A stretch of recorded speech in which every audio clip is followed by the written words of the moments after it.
जी हाँ, स्वागत है आप सभी लोगों का आपकी इस चैनल जेके एग्जाम्स में। आज का जो हमारा टॉपिक रहने वाला है, जो हमें पढ़ना है, वो पढ़ने हैं हमें ग्रेटर प्लेन्स जिसके बारे में हमने बात किया था। हम एक टाइमलाइन ड्रा करते हैं यहाँ पर, जिस हिसाब से आपको पता चलेगा कि हम किस तरीके से पढ़ते आ रहे हैं।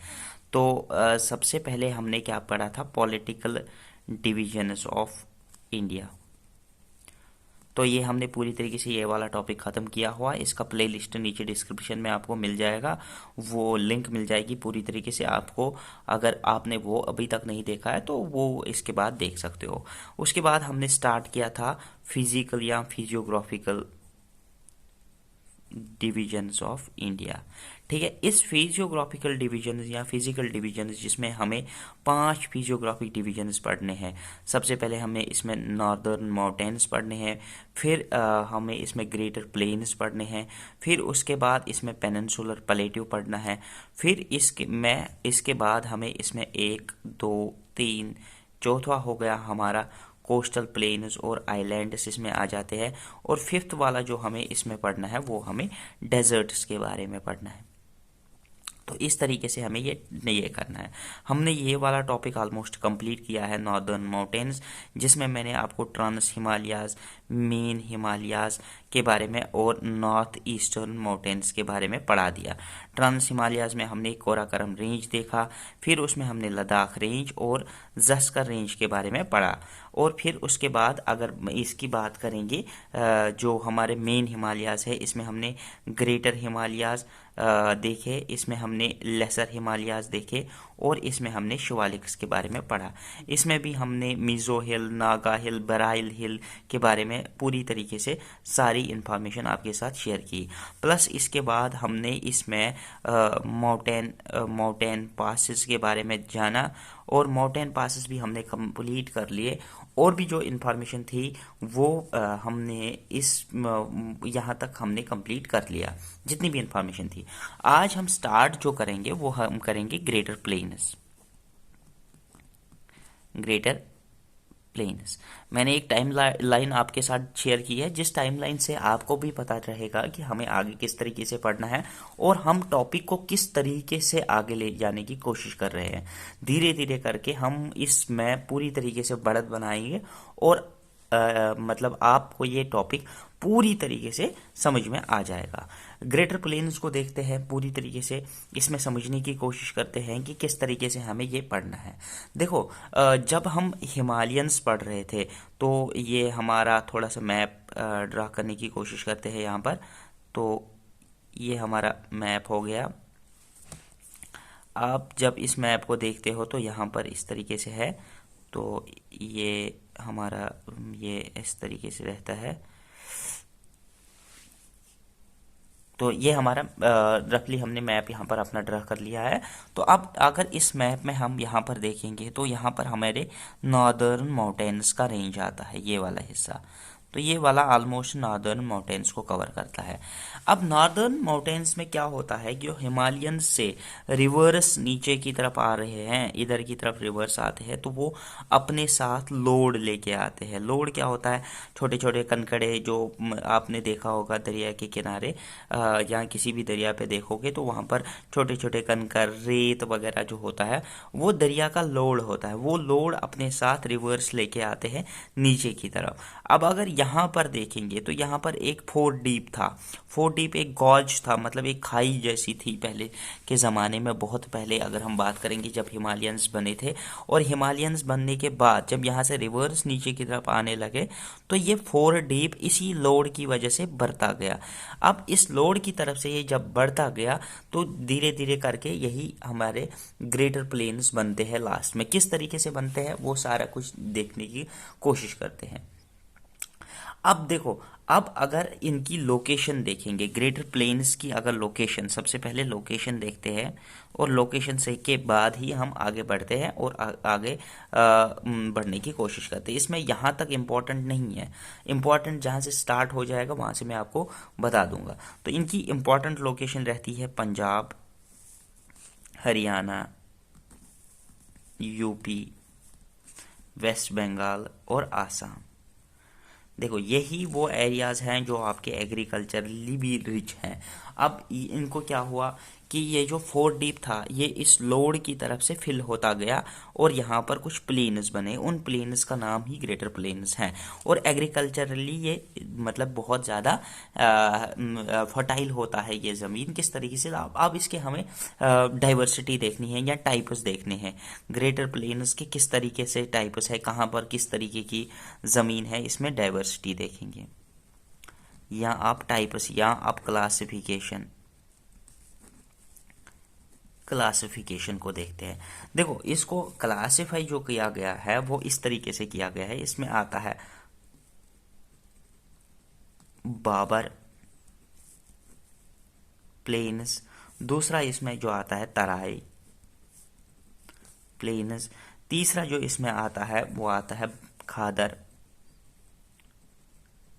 प्लेन्स, और चौथा आता है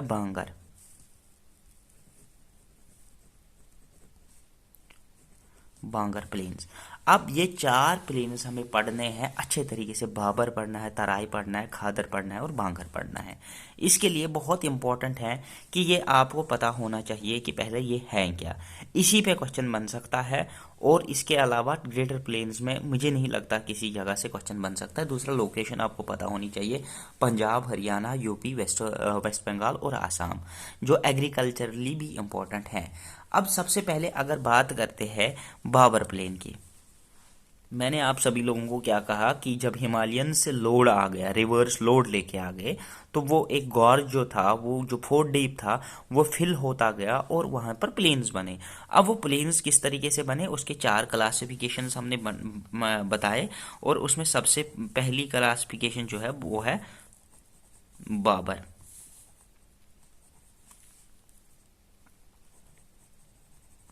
बाबर प्लेन्स। अब बाबर प्लेन्स को अगर देखा जाए तो इसको पूरी तरीके से समझने की कोशिश करते हैं।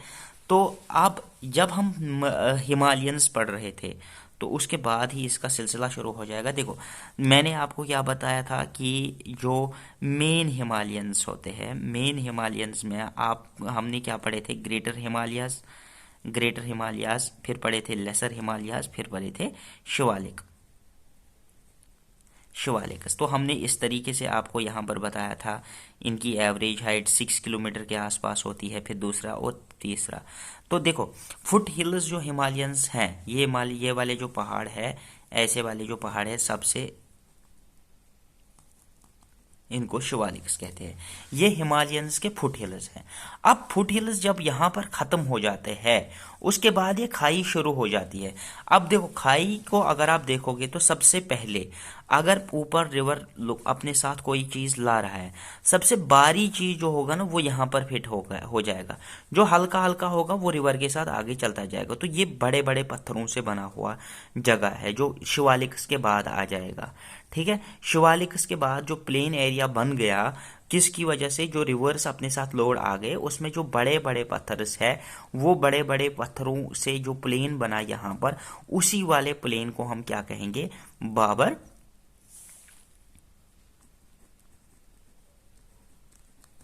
प्लेन्स। यहां तक समझ में आ गया। अब इसकी क्लासिफिकेशन देखते हैं, कैरेक्टरिस्टिक्स जो देखते हैं। तो पूरी तरीके से इसका हम पूरी तरीके से एनालिसिस करेंगे क्या होगा।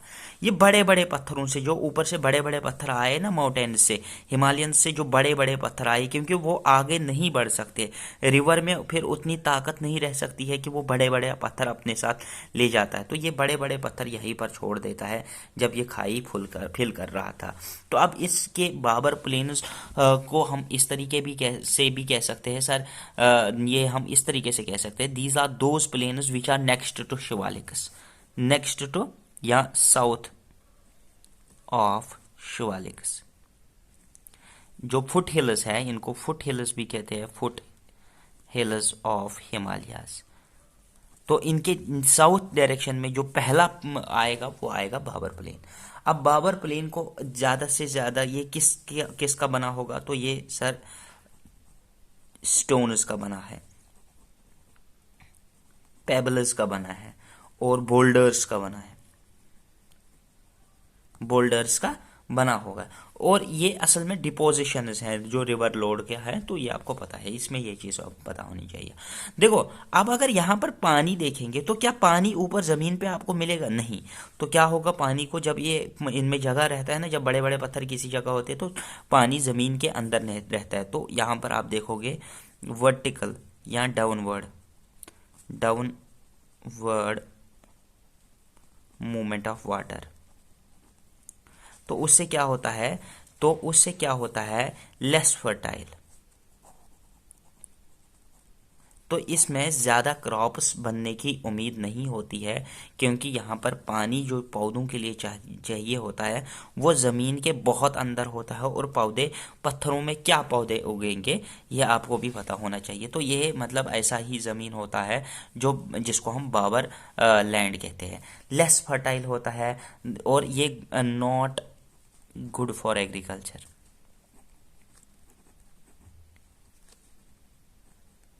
एग्रीकल्चर के लिए अच्छा नहीं होता है।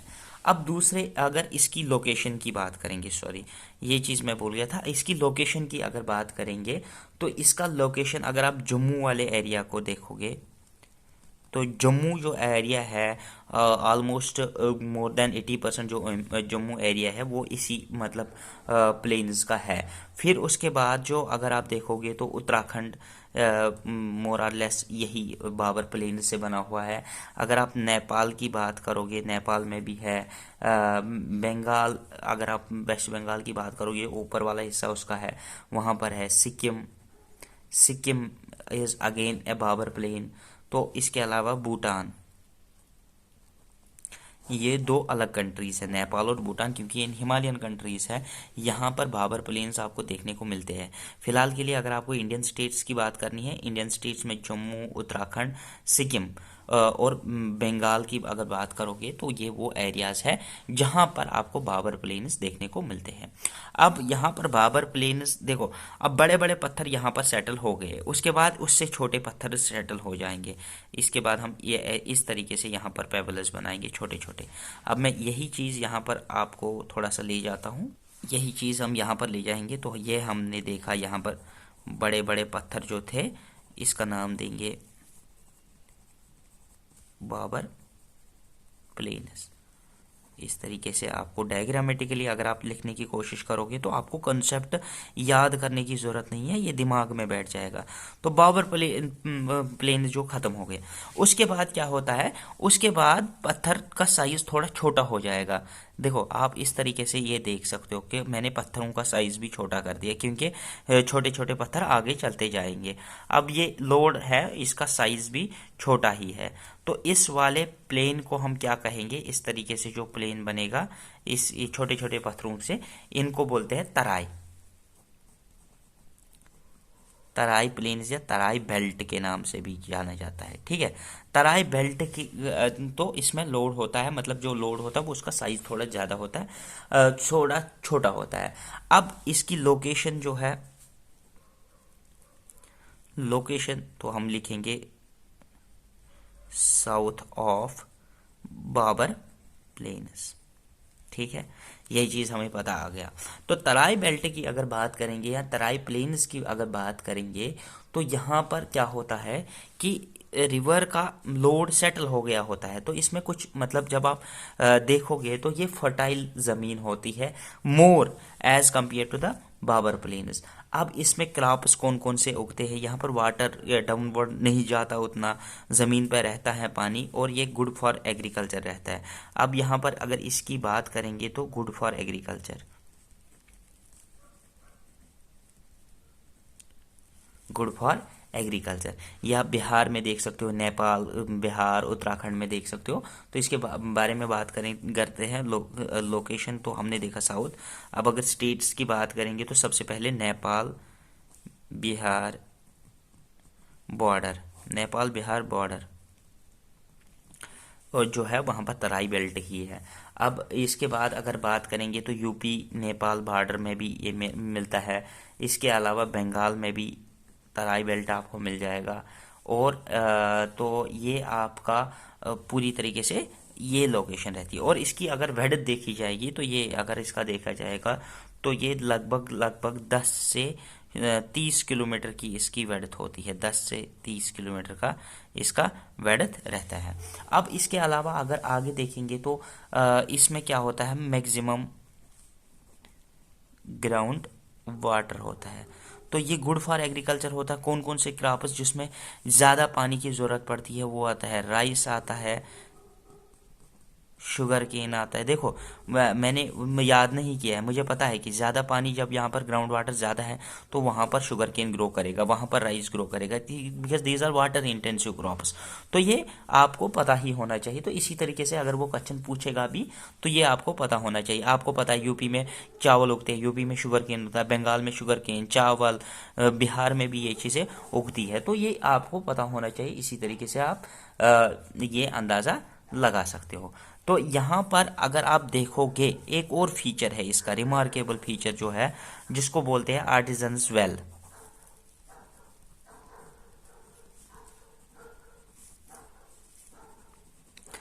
कुआं जो होता है ना, उसमें एक टाइप होता है आर्टिसन वेल, जिसमें पानी निकलता है विदाउट पंपिंग। तो अगर पानी निकल जाएगा पंप करने के बगैर, उसको हाथ से मतलब पंप करने के बगैर अगर वेल से पानी निकलता है तो दैट वेरी इसमें, क्योंकि इसमें जो प्रेशर होता है वो बहुत ज़्यादा होता है। आप अगर जम्मू कश्मीर में भी देखोगे कुछ एरियाज ऐसे हैं जहाँ पर पानी निकलता है कुएं से विदाउट पंपिंग द, उसका राड पंप करने के बगैर पानी निकलता रहता है, 24 घंटे बहता रहता है। That is artesian well. और ये रिमार्केबल फीचर है तराई बेल्ट का। अब तराई बेल्ट के बाद थर्ड और फोर्थ जो आपका खादर और भांगर रहता है। अब खादर प्लेन्स की अगर बात करेंगे और भांगर प्लेन्स की बात करेंगे, इनका हम एक साथ ही लेते हैं, खादर और भांगर। देखो जब रिवर्स आगे बढ़ते गए, ठीक है, ये हमारा एक रिवर है, ठीक है। अब आगे आगे आगे अगर आप देखोगे ये हमारा रिवर है। तो जब रिवर चलता रहता है तो यहाँ पर सेडिमेंट जमा होते जा रहे हैं इस रिवर के बॉर्डर्स पे, क्योंकि फ्लड्स आता है यहाँ पर। आपने देखा होगा रिवर के किनारे सैंड सिल्ट होता है, तो यहाँ पर कुछ सेडिमेंट्स रिवर के किनारे पे शुरू लग जाते हैं। तो पहले अगर आप देखोगे तो पहले बहुत बड़ा रिवर होता है, इतना बड़ा। तो फिर धीरे धीरे धीरे धीरे इसकी जो ये लेंथ जो होती है ना रिवर की, ये आप देखोगे ये कम होती जा रही है। तो सबसे पहले अगर आप देखोगे तो ये यहाँ पर कुछ कुछ जो इसके साथ रिवर का रोड होगा, सेडिमेंट्स होंगे, वो यहाँ पर होते हैं। तो ये जो लोड होगा ये यंग लोड होगा जो रिवर हर साल अपने साथ लाता है, इसको हम खादर प्लेन्स कहते हैं। Young load, young alluvial alluvial plains या यंग सेडिमेंट्री प्लेन्स भी कह सकते हो। ये यंग होते हैं क्योंकि हर साल इसमें रिवर ऐड करता जा रहा है। फिर क्या होता है, धीरे धीरे क्या होता है कि जब रिवर पहले इतना बड़ा था तो यहाँ पर सेडिमेंट्स थे, ये पीछे हो गए। अब रिवर यहाँ पर सेडिमेंट्स डाल रहा है और यहाँ पर भी देखोगे तो रिवर नए साल यहाँ पर ये खादर बन जाएगा, ठीक है। और जो पुराना रह गया था जो ये था, अब जब रिवर छोटा हो जाएगा, रिवर यहाँ पर आ जाएगा, तो खादर प्लेन शिफ्ट होके ये बनेंगे और ये जो होंगे तो ये बांगर बनेंगे, ये कन्वर्ट हो जाएंगे बांगर प्लेन्स में। तो दीज आर यंग और दीज आर नॉट यंग, मतलब ये जो होते हैं ये ओल्डर होते हैं, ओल्डर एलुवियल प्लेन्स, ठीक है। इतना चीज़ आपको याद होना चाहिए कि रिवर के साथ अगर आप देखोगे यहाँ पर एक रिवर की बात करते हैं, ये रिवर फ्लो करता है, इसके साथ जो लगने वाले एरियाज होंगे, जो प्लेन्स इसके साथ होंगे, वो खादर प्लेन्स होंगे। जो इसके दूर होंगे, क्योंकि ये रिवर पहले बहुत बड़ा हुआ करता था लेकिन अब धीरे धीरे ये छोटा रिवर हो गया, तो जो इसके दूर होंगे वो भांगर प्लेन्स होंगे। इस तरीके से भांगर प्लेन्स, ये खादर इसके नज़दीक, रिवर के नज़दीक खादर प्लेन्स, और रिवर के बहुत दूर अगर आप यहाँ पर देखोगे ये खादर बेल्ट हो गया और यहाँ पर आपका भांगर बेल्ट बनेगा। आई होप कि ये सारी चीज़ें आपको समझ में आ गई। These are very much fertile. खादर बहुत ज़्यादा फर्टाइल होता है क्योंकि इसके साथ रिवर का लोड होता है और भांगर उससे कम फर्टाइल होता है। ये चीज़ें आपको पता होनी चाहिए। तो यहाँ पर हमारे ग्रेटर प्लेन्स ख़त्म हो जाते हैं। अब जो हमारा नेक्स्ट टॉपिक रहेगा वो रहेगा पेनिनसुलर प्लेट्यू। पेनिनसुलर प्लेट्यू पढ़ने के लिए अगर आपको नए हो चैनल पे तो सब्सक्राइब करिएगा, वीडियो की घंटी का जो वो आइकन रहता है वो बजा के रखिएगा, ताकि आपको इन्फॉर्मेशन मिल जाए, नोटिफिकेशन आ जाए, और अपने दोस्तों के साथ एक बार ही स्टेटस डाल दो इस वीडियो का, अगर ये आपको अच्छा लगा, ताकि अब मेरे को भी आपसे बहुत कुछ फ़ायदा मिले। Thank you, good bye, see you in the next video. और कमेंट में ज़रूर लिखना कि आपको कैसा लगा पढ़ाना। Thank you.